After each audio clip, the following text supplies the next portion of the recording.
जय हिंद दोस्तों। स्वागत है आप सभी का आपके अपने चैनल बेस्ट जीके टेस्ट पर। तो दोस्तों एक और नया वीडियो लेकर उपस्थित हुए हैं और ये वीडियो रहने वाला है आपका उपसर्ग और प्रत्यय से।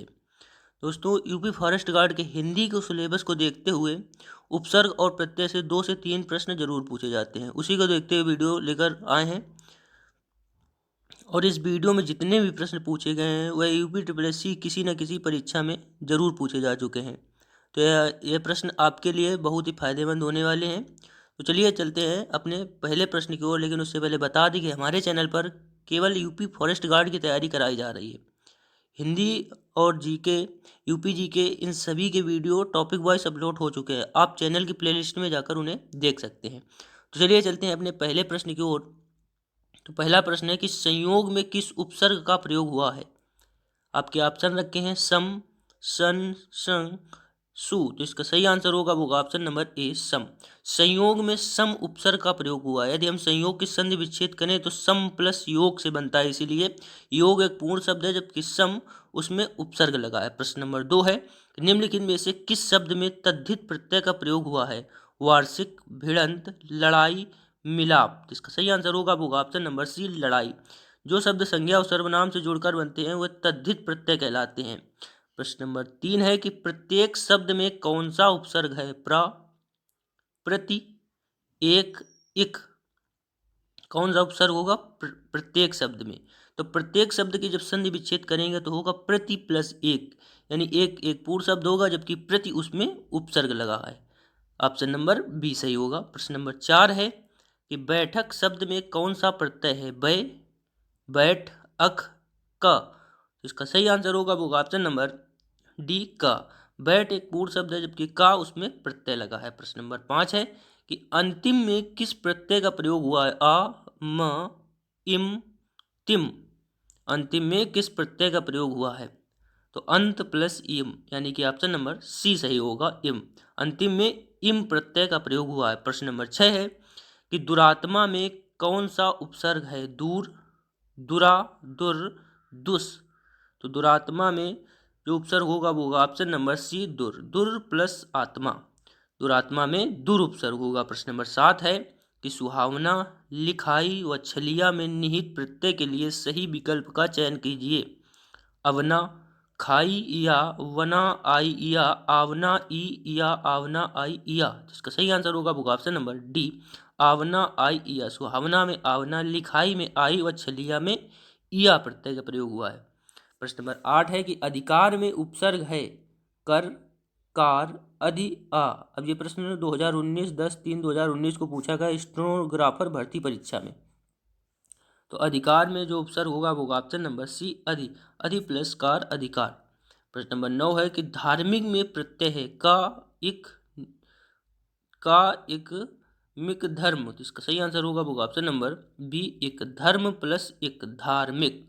धार्मिक में इक प्रत्यय का प्रयोग हुआ है। प्रश्न नंबर 10 है कि प्रतिध्वनि में कौन सा उपसर्ग है। प्रति, प्रा, प्रत, प्रत्युत। तो इसका सही आंसर होगा वो ऑप्शन नंबर ए, प्रति। प्रति प्लस ध्वनि, तो ध्वनि एक पूर्ण शब्द है जबकि प्रति उसमें उपसर्ग लगा है। प्रश्न नंबर 11 है कि निम्नलिखित में से कौन सा शब्द संबंधवाची है। देव, देवी, देवी, देवता। तो इसका सही आंसर होगा वो ऑप्शन नंबर सी, देवी। देवी एक संबंधवाची है।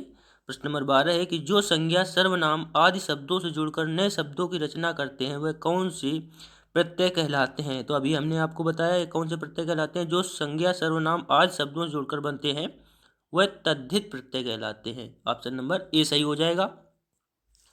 प्रश्न नंबर 13 है कि प्रति उपसर्ग हिंदी भाषा के किस भाषा से आया है। हिंदी, संस्कृत, अंग्रेजी, फारसी। तो इसका सही आंसर होगा वो ऑप्शन नंबर बी, संस्कृत। प्रति उपसर्ग संस्कृत भाषा से आया है। प्रश्न नंबर 14 है कि सूची फर्स्ट में दिए गए धातु को सूची सेकंड में दिए गए प्रत्यय से सुमेलित कीजिए। पाठ, चाल, झटक, पशु, इक, आ, आक, अक। तो पाठ का हो जाएगा इसमें पाठक, चाल का चालाक, झटक का झटका, पशु का पशुक। तो इसका जो ऑप्शन होगा वो option number B, option number B हो जाएगा। चौथे का ए यानी पाठ का पाठक और बी का थर्ड हो जाएगा, यानी कि बी का थर्ड कौन सा होगा, चालाक, और सी का सेकंड हो जाएगा झटका, और डी का फर्स्ट हो जाएगा पशुक। अगले प्रश्न पर चलते हैं। तो अगला प्रश्न है कि निम्न में से ई प्रत्यय से निर्मित शब्द कौन सा नहीं है? मंडली, नगरी, टोकरी, नाली। इसका सही आंसर होगा वो ऑप्शन नंबर बी, नगरी। नगरी ई प्रत्यय से नहीं, नगरी ई प्रत्यय से निर्मित शब्द है। प्रश्न नंबर 16 है कि अधिकारी में उपसर्ग कौन सा है? आ प्लस अधि प्लस अधि री ई। इसका सही आंसर होगा वो ऑप्शन नंबर बी, अधि। अधि उपसर्ग अधिकारी में लगा है, अधि प्लस कारी, अधिकारी। प्रश्न नंबर 17 है कि निम्नलिखित में से किस शब्द में आ उपसर्ग नहीं लगा है? अकथ, अभेद, अचूक, अनुज। तो इनका संधि विच्छेद करेंगे। आ प्लस कथ, आ प्लस भेद, आ प्लस चूक, आ प्लस नुज। तो नुज कोई पूर्ण शब्द नहीं होता है, अनुज एक पूर्ण शब्द होता है जिसका अर्थ होता है छोटा। जबकि और सबका संधि विच्छेद करेंगे तो उनके कुछ न कुछ अर्थ निकलेंगे। अनुज का कोई संधि विच्छेद करने पर अर्थ नहीं निकलेगा। अनुज एक ऋण शब्द है। प्रश्न नंबर 18 है कि निम्नलिखित में से किस शब्द में नी प्रत्यय नहीं लगा है? शेरनी, मोरनी, नौकरानी, कुटनी।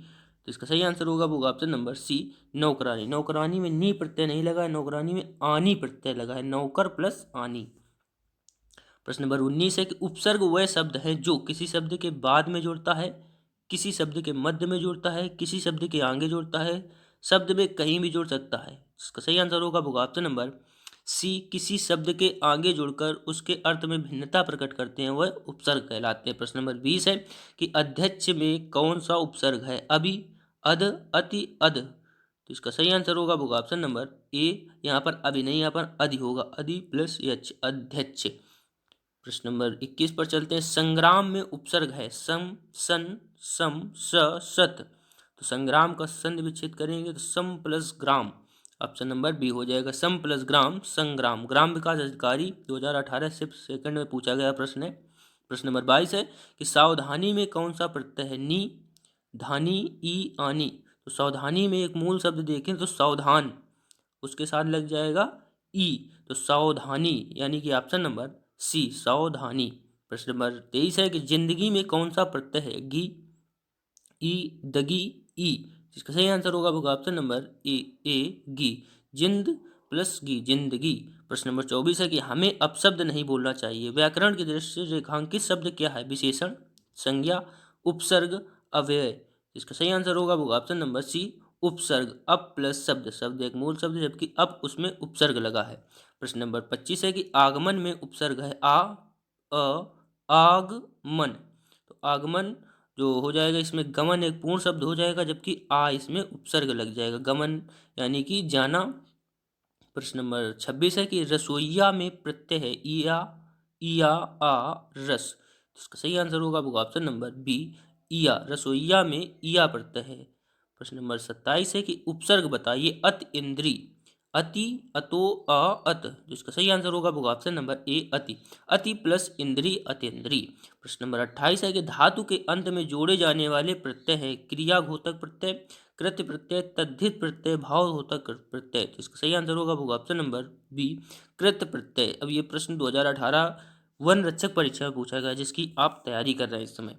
प्रश्न नंबर 29 है कि बा उपसर्ग किसमें है? बदबू, बदौलत, बदनाम, बदहजमी। जिसका सही आंसर होगा वो ऑप्शन नंबर बी, बदौलत। बा उपसर्ग बदौलत में है। प्रश्न नंबर 30 है कि दुकाल में कैसा उपसर्ग है? उर्दू, फारसी, हिंदी, अरबी। जिसका सही आंसर होगा वो ऑप्शन नंबर सी, हिंदी। दुकाल में हिंदी उपसर्ग है। देखो वन रक्षक परीक्षा 2018 में 3 ये प्रश्न पूछे गए उपसर्ग और प्रत्यय से। चौथा ये रहा कि प्रत्याशा शब्द में उपसर्ग है आ, प्रा, प्रति, प्रत्या। तो प्रति प्लस आशा, प्रत्याशा। ऑप्शन नंबर सी सही हो जाएगा। प्रश्न नंबर 32 है कि औपचारिक शब्द में प्रत्यय है आ, का, इक, ईक। तो इसका सही आंसर होगा वो ऑप्शन नंबर सी, इक। औपचारिक में इक प्रत्यय लगा है। प्रश्न नंबर 33 है कि बुरे अर्थ में प्रयुक्त होने वाला बद उपसर्ग किस भाषा का है? संस्कृत, अंग्रेजी, उर्दू, फारसी, हिंदी। तो इसका सही आंसर होगा वो ऑप्शन नंबर सी, उर्दू, फारसी। प्रश्न नंबर 34 है कि इनमें से किस में निर उपसर्ग नहीं है? नी प्लस शेष, नी निर्देश, निर्बल, निर्वाह। तो इसमें सही आंसर हो जाएगा वो आ जाएगा option number A, knee plus शेष। इसमें निर उपसर्ग नहीं है जबकि निर्देश, निर्वाह और निर्बल में निर उपसर्ग का प्रयोग हुआ है। प्रश्न नंबर 35 है कि समीप, छोटा तथा गौड़ के अर्थ में कौन सा उपसर्ग आता है? उर, उत, उब, उप। इसका सही आंसर होगा वो ऑप्शन नंबर डी, उप समीप छोटा तथा गौड़ के अर्थ में उप उपसर्ग आता है। प्रश्न नंबर 36 है कि परिक्रमा में उपसर्ग है आ, प, पर, परि। इसका सही आंसर होगा आपका ऑप्शन नंबर डी, परि। परि प्लस क्रमा, परिक्रमा। प्रश्न नंबर 37 है कि भलाई में प्रत्यय है ई, आई, लाई, भा। इसका सही आंसर होगा आपका ऑप्शन नंबर बी, आई। भलाई में भला प्लस आई, भलाई। प्रश्न नंबर 38 है कि हिंदी में शब्दों के बाद जोड़ने वाले शब्दांशों को कहते हैं सर्वनाम, परसर्ग, संज्ञा, विशेषण। तो हिंदी में शब्दों के बाद जोड़ने वाले शब्द को परसर्ग कहते हैं। प्रश्न नंबर 39 है कि लोगों ने उसे मार मार कर अधमरा किया। रेखांकित शब्द क्या है? संज्ञा, उपसर्ग, अव्यय, प्रत्यय। इसका सही आंसर होगा वो ऑप्शन नंबर बी, अधमरा में उपसर्ग होगा, जिसमें अध उपसर्ग होगा और मरा एक पूर्ण शब्द है। प्रश्न नंबर 40 है कि उत से निर्मित शब्द है अवकाश, अपकार, उच्चारण, अध्ययन। इसका सही आंसर होगा वो ऑप्शन नंबर सी, उच्चारण। इसकी संधि विच्छेद होगी उत प्लस चारण। प्रश्न नंबर 41 है कि बच्चा में पन प्रत्यय जोड़ने से निर्मित शब्द है बच्चापन, बचावन, बचाओपन, बचपन। इसका सही आंसर होगा वो ऑप्शन नंबर डी, बचपन। बच्चा में पन प्रत्यय जोड़ने से जो शब्द बनता है वो होगा बचपन। प्रश्न नंबर 42 है कि पुस्तकालय पुस्तकी शब्द में प्रत्यय है की, या फिर ई।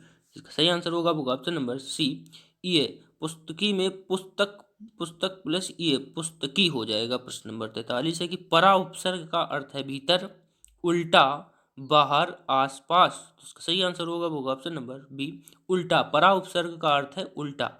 प्रश्न नंबर 44 है कि उपसर्ग को कहते हैं शब्दांश, वाक्यांश, शब्द, पद। जिसका सही आंसर होगा वो ऑप्शन नंबर ए, शब्दांश। शब्द का अंश, किसी शब्द का अंश उपसर्ग कहलाता है। प्रश्न नंबर 45 है कि अधिमानता में प्रयुक्त उपसर्ग है अ, अध, अधिता। इसका सही आंसर होगा वो ऑप्शन नंबर सी, अधि। अधि एक शब्दांश, शब्द का अंश है, जबकि मान्यता एक पूर्ण शब्द है। प्रश्न नंबर 46 है कि दिए गए वाक्य में एक शब्द रेखांकित है, उस शब्द में प्रयुक्त उपसर्ग किस कोटि का है? चिन्हित कीजिए। विद्यालय का उप प्रधानाचार्य जिम्मेदार व्यक्ति होता है।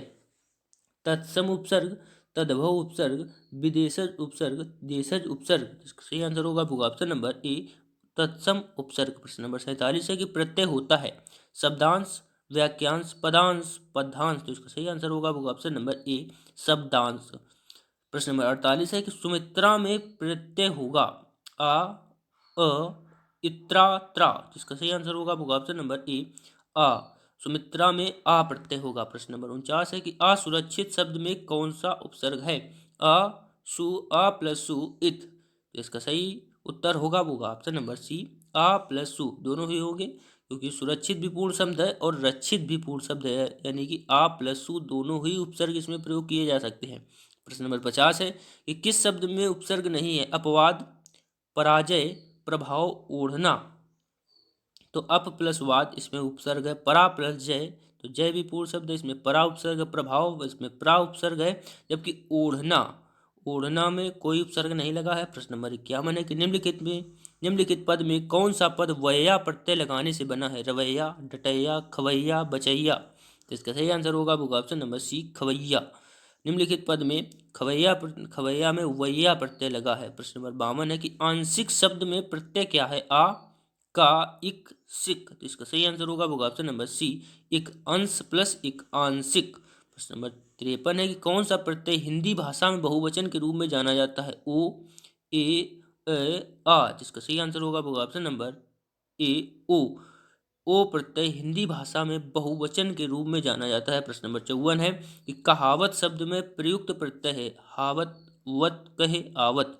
इसका सही आंसर होगा ऑप्शन नंबर डी, आवत, कहा प्लस आवत, कहावत। प्रश्न नंबर 55 है कि उपसर्ग का प्रयोग होता है तो शब्द के आदि में, शब्द के मध्य में, शब्द के अंत में, इनमें से कोई नहीं। तो इसका सही आंसर होगा ऑप्शन नंबर ए, शब्द के आदि में, यानी शब्द के आरंभ में उपसर्ग का प्रयोग होता है। अब देखिए दोबारा रिपीट हुआ है, अभी असिस्टेंट में आगे पूछा था, अभी ग्राम पंचायत में पूछ लिया है। प्रश्न नंबर 56 है कि मिठास शब्द में किस प्रत्यय का प्रयोग है? मीठा, ठास, आस, प्यास। इसका सही आंसर होगा ऑप्शन नंबर सी, आस। मीठा प्लस आस, मिठास। प्रश्न नंबर 57 है कि निम्न शब्द में प्रयुक्त प्रत्यय के लिए सही विकल्प चुनिए। मच्छरदानी, अनि, अन इया दानी, तो इसका सही आंसर होगा ऑप्शन नंबर डी दानी। मच्छरदानी में मच्छर प्लस दानी, दानी प्रत्यय का प्रयोग हुआ है। प्रश्न नंबर 58 है कि निम्न शब्द में प्रयुक्त सही उपसर्ग का चयन कीजिए। उत्कर्ण, उत, उद, उप, अ, तो इसका सही उत्तर होगा ऑप्शन नंबर ए उत, उत प्लस कर्ण उत्कर्ण। प्रश्न नंबर अगला है कि धड़ाक में प्रत्यय है अक, आक, अप, ओक, तो इसका सही उत्तर होगा ऑप्शन नंबर बी आक। धड़ाक में आक प्रत्यय लगा हुआ है। प्रश्न नंबर 60 है कि सुशिक्षित में उपसर्ग है पर, सु, उ, सी, तो इसका सही उत्तर होगा ऑप्शन नंबर बी सु। सुशिक्षित में सु उपसर्ग का प्रत्यय सु उपसर्ग का प्रयोग हुआ है। प्रश्न नंबर 61 है कि 19 शब्द में उपसर्ग है, तो 19 का जब संधि विच्छेद करेंगे तो उत प्लस नीस, यानी ऑप्शन नंबर ए हो जाएगा सही। प्रश्न नंबर 62 है कि निम्नलिखित में से किस शब्द में प्रत्यय नहीं है। गुणवान, गुण प्लस वान, तो गुण के बाद वान प्रत्यय लगा है। दूजा, इक हरा, हरा प्रत्यय लगा है। दुबला, बला के आगे दू उपसर्ग लगा है, तो इसका ऑप्शन नंबर जो सही होगा वो ऑप्शन नंबर डी दुबला। दुबला में उपसर्ग है, प्रत्यय नहीं है। प्रश्न नंबर 63 है कि इक प्रत्यय लगाने पर सप्ताह का रूप क्या होगा। साप्ताहिक, साप्ताहिक, साप्ताहिक, साप्ताहिक, साप्ताहिक, तो इसका सही उत्तर होगा वो ऑप्शन नंबर बी साप्ताहिक। प्रश्न नंबर 64 है कि अभ्यागत शब्द में उपसर्ग है, तो अभ्यागत की जब संधि विच्छेद करेंगे तो अभि प्लस आगत, यानी इसमें उपसर्ग हो जाएगा ऑप्शन नंबर ए अभि। प्रश्न नंबर 65 है कि निम्न में से कौन सा आ उपसर्ग से नहीं बना शब्द है। अत्याचार, अध्यादेश, अपवाद, अनाथ, इसका सही उत्तर होगा ऑप्शन नंबर, तो इसका सही उत्तर इसमें सब में आ उपसर्ग लगा है, इसलिए आयोग ने इस प्रश्न को गलत घोषित किया था। अत्याचार में भी उपसर्ग लगा है। प्रश्न नंबर 66 है कि निम्न में से कौन सा लुटेरा शब्द में प्रयुक्त प्रत्यय है। एरा, रा, आ, इरा, इसका सही आंसर होगा ऑप्शन नंबर ए एरा। लूट, लूट प्लस एरा लुटेरा। प्रश्न नंबर 67 है कि निम्न में से कौन सा निसंकोच शब्द में प्रयुक्त संस्कृत उपसर्ग है। निस, निस, नी, नी, तो इसका सही आंसर होगा ऑप्शन नंबर डी निह प्लस संकोच, इसमें नी उपसर्ग का प्रयोग हुआ है, संस्कृत का उपसर्ग होता है। प्रश्न नंबर 68 है कि परिभाषा में कौन सा उपसर्ग है। अब, अपि, प्र, परि, इसका सही आंसर होगा ऑप्शन नंबर डी परि। परि प्लस भाषा, जहाँ भाषा एक पूर्ण शब्द है जबकि परि एक उपसर्ग शब्दांश के रूप में प्रयुक्त हुआ है। प्रश्न नंबर 69 है कि बहाव शब्द में प्रयुक्त प्रत्यय कौन सा है। बह, हाव, आओ, आवा, तो इसका सही आंसर होगा ऑप्शन नंबर सी आओ। बहाव शब्द में आओ प्रत्यय का प्रयोग हुआ है। प्रश्न नंबर 70 है कि बहिर्मुखी शब्द में कौन सा उपसर्ग है। बहिर, बहिर, बहिस, बही, तो इसका सही उत्तर होगा ऑप्शन नंबर ए बहिर प्लस मुखी, यानी बहिर्मुखी। प्रश्न नंबर 71 और अंतिम प्रश्न है कि विचार में इक प्रत्यय लगाने से बनता है शब्द। वैचारिक, विचारिक, वैचारिक, वैचारिक, इसका सही आंसर होगा ऑप्शन नंबर डी वैचारिक। तो ये थे दोस्तों 70+ प्रश्न जितने भी हमें मिले यूपीएससी आयोग द्वारा पूछे हुए प्रश्न हमने सभी आपके सामने लाए हैं और आशा करते हैं कि इनसे ही 1-2 प्रश्न आपके रिपीट होकर एग्जाम में ज़रूर पूछे जाएंगे। दोस्तों यदि आपको वीडियो अच्छा लगा हो और मेहनत अच्छी लगी हो तो एक लाइक कर दें और यदि आप चैनल पर नए हैं तो चैनल को सब्सक्राइब कर दें। बस दोस्तों इसी के साथ चलते हैं और मिलते हैं अगले वीडियो में बहुत जल्द। धन्यवाद दोस्तों, जय हिंद।